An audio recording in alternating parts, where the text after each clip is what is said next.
All right, Haley and I are at our next destination, and it took us to Walmart. There's one there, yeah. So the answer is one. That's it?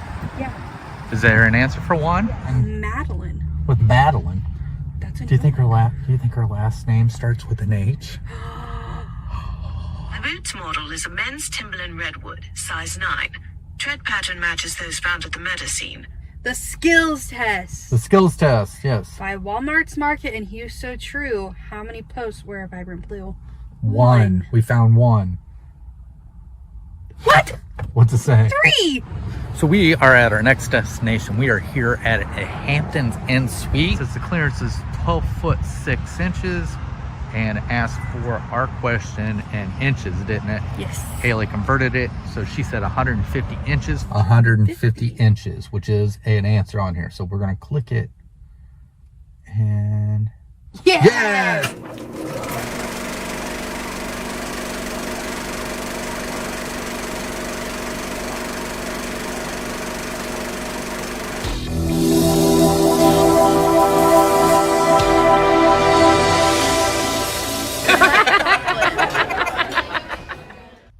So normally Haley and I would get out of the car, but we got to park right in front of the place.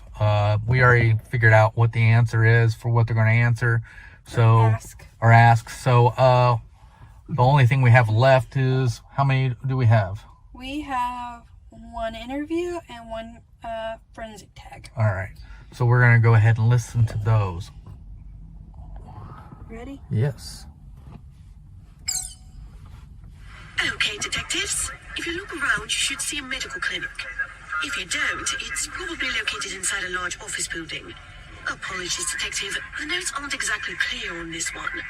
Either way, the office for re-psychology is inside. We ran Mrs. Hartley's cell number through our system and found over 9 calls last night alone to a number registered to this practice. It's an unlisted number, but we were able to cross-reference it with our database. The head psychologist is a Dr. Miranda Reese. The last call was placed around midnight. Stand by for the audio.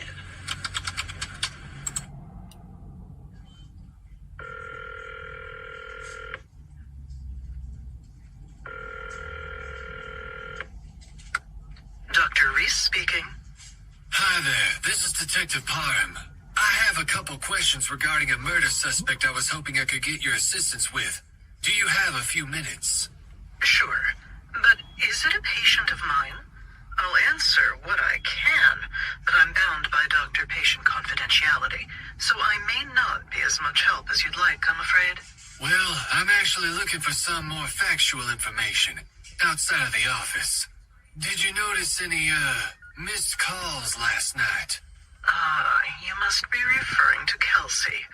I generally try not to give my mobile number out to patients, but, well, she seemed pretty unstable, and I was a bit worried. I'm afraid I can't go into much detail with regards to my diagnosis, but, well, let's just say I'm glad you called. I almost called you last night. What do you mean? Well, as you mentioned, she kept calling me. Must have been a dozen times. Despite the apparent urgency, I wasn't all that concerned with her physical safety. Kelsey's been a patient of mine for a while now, and over the course of our sessions, I've realized she's more of the, how shall I say this, attention-seeking type. I felt that she did not pose a threat to herself, so I elected to not answer. Okay. You mentioned you almost called us last night. Can you elaborate? So, those calls last night, she was calling me from outside my house. Wow. She was at your house? Wow. She sure was. I Crazy. live in the suburbs, Literally. 45 minutes away, too. So it took some effort for her to get there. At first, I couldn't figure out how she found me. I mean, I gave her my cell number, but definitely not my address. Then I remembered that just yesterday, I found what looked to me like one of the GPS tags. You know, the kind you can use to track her keys and such, in my jacket pocket. Maybe that's how she found me. Could have slipped it in there during our last session, I guess. Wow. We do have some information that she may have been using some form of a location tracker, so I'd advise you to throw it out and check the rest of your pockets. Alright, so you noticed her outside your house, as she was calling you? That's right. After the 6th or 7th call, I got a little paranoid. I mean, a couple calls, sure, but that many? It's definitely not normal behavior, even for her. So I went around the house, making sure the windows were closed and doors locked. And that's when I noticed a figure at the end of the driveway on the phone. I immediately recognized her. She was agitated, angry. It was an odd sight, as she looked like she was dressed to go out on the town. Short dress, necklace, high heels, all while holding some sort of large sports bag. I let her call a few more times, then got pretty fed up.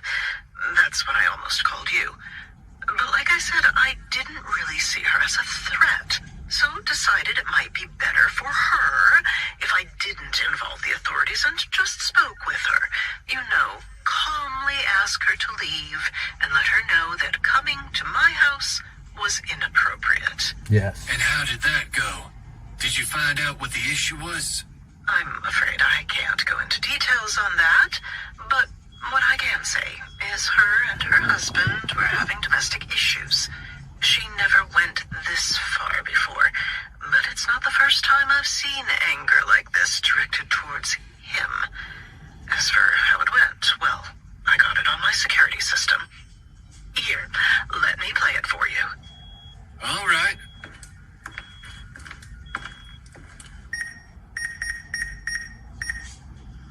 Kelsey? Kelsey, is that you? What on earth are you doing out here? And why are you calling me so much? I just need to talk, Dr. Reese. I feel like I'm on a ledge and I'm about to fall off. I'm afraid I'll do something stupid. Something really, really stupid. Kelsey, you need to respect my privacy. How did you even find me? You know what? It doesn't matter. You need to leave, Kelsey. But I need you, Dr. Reese. I'm sorry, Kelsey, but it's 12:30 in the morning and I'm half asleep. I can't help you, and I suggest you go home and get some sleep. You'll feel better in the morning, and if you don't, just call the office. It's that useless husband, Andrew. I'm literally with someone else, and he hasn't even noticed. What kind of man is that? You know this is wildly inappropriate. Why can't you just help me? I paid you enough money over the last few years. It's the least you could do. Kelsey. And he's going to be rich. Kelsey. And I'll be left with nothing. Kelsey? You know what? I can't let that happen. I just can't. Now, Kelsey. Kelsey, what are you doing?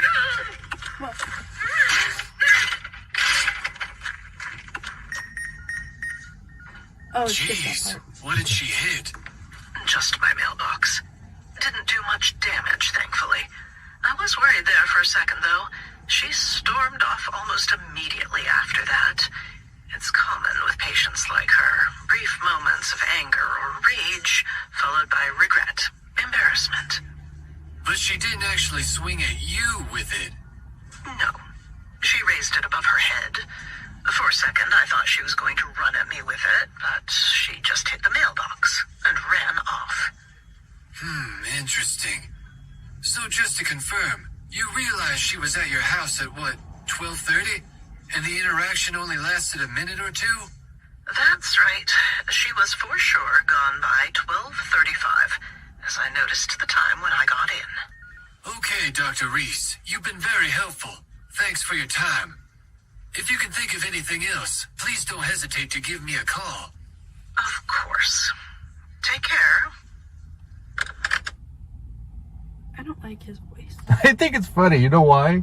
Because there's a comedian that I know that sounds like that.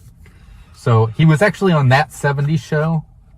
And I can't remember what the comedian's name is. I think he died of a drug overdose. So, but he was, You know, where the kids always went to hang out in that 70s That's show? I knew that's Right? who you were gonna say. He was the guy that was at the thing, and they were like, he was like, I did not lose a leg in, what was it? I did not lose a leg in Vietnam to have to deal with you kids. But Bert, you still got both your legs. That's what I said. I did not lose a leg. But anyhow, so we got another one, right? Forensic Tag 3A. Forensic Tag 3A. Okay, let's listen to this. Case number 4 Charlie 843. Forensic Tag 3 Alpha. The night manager at this establishment called the station at 2:15 a.m. this morning and said a suspicious-looking individual matching Albion Burroughs' description left a large case out front. He said it looked like he just dropped it as he was walking by. The manager was worried it might be a bomb or something, so called it in. We didn't want to take any chances and sent the bomb squad over. After clearing the object, they dropped it off here for processing. The large black case contains a partially damaged pool cue. The brand is McDermott. Pool I looked cue. into it, and it's a very high-end pool cue used by professionals. The lab results show the handle was smashed against something hard repeatedly. We were able to pull traces of brick, dirt, and cement off the cue, but no DNA or prints on the cue or the case. If this was, in fact, Albion, he must have been wearing gloves. It just shows them doing the DNA Right. and then the map. And then, what's the question? In the realm of royalty, the intricate adornment sits atop regal heads. What's the name of this majestic, detailed symbol of power? And it says Crown. crown. Yes. All right. We got it right. All right. All right, we are on to number 7. Right. We are at our next destination that we are being sent to investigate. Haley and I don't know why I turned to Haley because I'm looking at myself. Haley and I, and the place they sent us was Chili's. So it asks, what did it ask us? If you and your friends all needed wheelchairs and drove separately, how many friends could join you here? All right, so we have to count. So we got 3 so far. Are we sure that's it? So check, make sure there's none down the side. Nothing. So I think that's it. I think you're right. So 3 handicap spots. So we've got some stuff to figure out. We've got some what, Haley? Huh? We got some interviews to listen to as well. Yeah. So we're gonna get back in the car and listen to the interviews. Hopefully, it won't be very long because I feel like we're loitering since Yeah, we're being stared at. actually eating. So here we go. All right. So we have, what do we have to listen to? We have an interview and 2 forensic tags. All right. So here we go. Frass. All right. So Okay. Interview with Mel. Decryption in process. Decryption complete. All right, detectives. I marked this spot as we had a call from a waitress named Mel who works at this restaurant. Chili's? She served Mrs. Hartley. We sent Detective Barham over to interview her. I'll roll the audio. Thanks for your time, Miss. Mel, you can just call me Mel. Okay, Mel, this shouldn't take long. Of course, anything I can do to help catch this murdering sicko. Can we go inside? It's a bit chilly, and I'd like to talk to any of the other employees who may have seen Mrs. Hartley. No. I mean, if it's okay, officer, can we stay out here? It's just, well, my manager wanted me to come in a couple hours before my shift, but I couldn't. Might look a little weird if I show up inside, especially with a cop. I really need this job, and I don't want him thinking I'm a troublemaker or anything. All right, I understand, ma'am. Why don't you start by describing what you do here and why you called us? Sure thing. I'm a server here. I usually work the late shift so I can be home with my son during the day. I'm a single mom, and he's 2. His dad left last year. Typical lying prick. Not for long, though. I'll be quitting soon. My son and I deserve better. I'm sorry to hear that, ma'am. My records show you called us last night at 8 p.m. Can you briefly explain why you called? Yeah, so I was serving the wife of that guy that got killed in the park this morning. Oh, wow. I recognized her from the news as a person of interest in the case. We always have it on, and I saw it at the beginning of my shift last night. Okay, what time did she come in? 7-ish. And you're sure it was the same person you saw on the news? Oh yeah, for sure. I'd recognize that evil grin anywhere. She did it, by the way. I just know it. She was not fun to serve. Very unfriendly, rude, just sat on her iPad the whole time, barely even gave me the time of day, except to order more drinks. She must have had 5 or 6 an hour she was here, too. Whiskey, I think it was. I felt sorry for her at first. Seemed like she had been through some rough times, and, well, I can relate. Didn't take me long to realize she was a grade A bitch, though. So you called us here because she was rude? No, sorry. I called because I walked past her a couple times and noticed she kept quickly closing her laptop, like she was trying to hide something. She must not be too bright, though, as I could see everything in the reflection from the window. It was a little tough to make out, but I could see her Googling something. I moved a bit closer. I saw what it was. She was trying to find out how long it takes to collect money from life insurance. If that's not a sign of somebody who just killed her husband, I don't know what is. Did she have an iPad or a laptop? You first said iPad, then later a laptop. Of course. Sorry. It was a laptop. Sorry. I'm not very technical. Okay, no problem. Did you see anything else she was Googling? No, but I could also make out a map that she kept bringing up. It had one of those blinking blue dots in the middle. I started to think about the location of the dot and where the news said they found the body. It was super close. Oh, wow. That's when I knew it was her. She obviously tracked him there and went and killed him. Did she have anything else with her? Any large objects or anything? Other than the iPad? Yeah, she had a large sports bag. Like for baseball bats or hockey equipment or something. Probably where she kept whatever she used to smash him over the head with. Well, we're still pretty early on in the investigation. One last thing. I just want to confirm the timeline with you. So you started your shift at 6 p.m. and saw her picture on the news around the same time. She came in at 7, and you called us at 8 p.m.? Yep, that's right. I'm sorry, officer, but is there anything else? I really have to get going, and I'm worried that my boss will see me. I have to pick up my son from daycare, then meet my mom for dinner tonight. Okay, no problem. Thanks for your time. Yeah, sure thing. Wow. All right. Maybe I was right. Maybe. Or maybe not. We don't know. So we got more stuff to listen to. Sorry.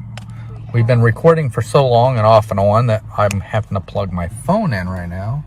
So, but we have some forensics. And a brass flag. Okay. Case number 4 Charlie 843. Forensic tag 6 Alpha. Employee ID badge with the name Ferris and the matching picture found here this morning by our crime scene investigation team during a routine sweep of the general area. DNA matches that of Ferris Vega. That's the one she's having an affair with, right? All right. And it shows that they... Right. Next. Frost flag number 1439. Name Andrew Hartley. Frost flagged Andrew Hartley here at 12:15 this morning. The footage shows him walking by. Nothing unusual spotted. And then we have our question. Yep. Right.